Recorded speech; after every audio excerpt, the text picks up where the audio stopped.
লাগে। 4 বোতল মদ খেয়ে অ্যাক্সিডেন্ট হয়েছে ডমকল বাজারে, বলছে অসুবিধা নাই, হুজুর মিলাদ পড়াবে জান্নাত। হ্যাঁ, মিলাদ পড়িয়ে তো জান্নাতে চলে যাচ্ছে। বড় কষ্ট লাগে। কোন হুজুরের দোয়া শুনেছেন?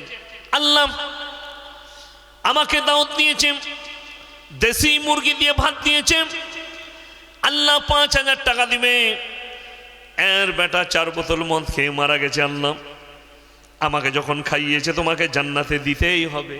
এই দোয়া শুনেছেন আমাদের কোনোদিন কোন হুজুরের? আমরা কি দোয়া করি? আল্লাহ মুমিনিন মুমিনাত মুসলিমিন মুসলিমাত, আল্লাহ মুমিন হতে হবে, মুমিনা হতে হবে, মুসলিমিন হতে হবে, মুসলিমা হতে হবে। তবে এই দোয়া আমরা করি। কোন মৌলবি দোয়া করবেন, আমরা মৌলবিরা পাগল হয়ে যায়নি যে মাতালকে জান্নাতে নিয়ে যাও, খেয়ে দে কাজ নেই। সব থেকে বড় দলিল কোন মৌলবি মোল্লা পীর ফকিরের নয়। আপনারা ইমানদারির সঙ্গে বলবেন আল্লাহ রসুল সাল্লাল্লাহু আলাইহি সাল্লামের থেকে দামি লোক পৃথিবীতে কেউ এসছে? কিয়ামত পর্যন্ত কেউ আসবে? হাদিস খুলেন, বুখারী শরীফের রিওয়ায়াত, রসুল আকরাম সাল্লাল্লাহু আলাইহি সাল্লামের কাছে খবর হলো, ইয়া রাসূলুল্লাহ আপনার চাচা যান মারা যাবেন, মৃত্যু শয্যায় আছেন। নবীজি ছুটলেন চাচার কাছে, হাতটা টিপে ধরলেন, চাচা একবার খালি কলমাটা পড়ে নাও, আমি আল্লাহর কাছে তোমার জন্য কেঁদে কেঁদে ক্ষমা চাইবো। আল্লাহ রসুলের চাচার উত্তর এলো, বার্ধক্যে আমি যদি কলমা পড়ি লোকে বলবে মৃত্যু ভয়ে কলমা পড়েছে। হ্যাঁ আমার ভাইপো, আমি কলমা পড়তে পারবো না। আল্লাহ আয়াত পাঠালেন, ইন্নাকা লা তাহদি মান আহবাবতা ওয়ালাকিন্নাল্লাহা ইয়াহদি মান ইয়াশা। হে আমার নবী, হিদায়েতের দপ্তর আমার আল্লাহর হাতে, আমার ইচ্ছা নেই তোমার চাচা কলমা পড়তে পারবে না। রসুলের চোখ দিয়ে পানি, চাচা যান দুনিয়া ছাড়লেন।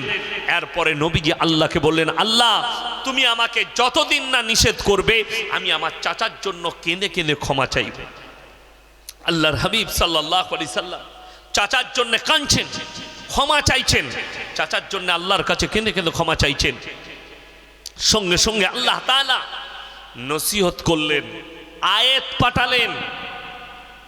এই আয়াতে শুধুমাত্র নবীকে নয়, নবী এবং মুমিন দুজনকে নসিহত করলেন। নবী এবং মুমিন আল্লাহ পাঠালেন আয়াত জিবরিল আমিনকে দিয়ে, হে আমার নবীকে শোনাও গিয়ে, মা কানা লিন নাবিয়্যি ওয়াল্লাযীনা আমানু আইয়াস্তাগফিরু লিল মুশরিকিন ওয়ালাউ কানু উলি কুরবা। হে আমার নবী এবং মুমিনরা শোনো, যারা মুশরিক হয়ে মারা গেছে, বেঈমান কাফের হয়ে মারা গেছে, বদ্দিন হয়ে মারা গেছে, তাদের জন্য দোয়া করতে পাবে না যদিও তারা তোমাদের নিকটতম আত্মীয় হয়।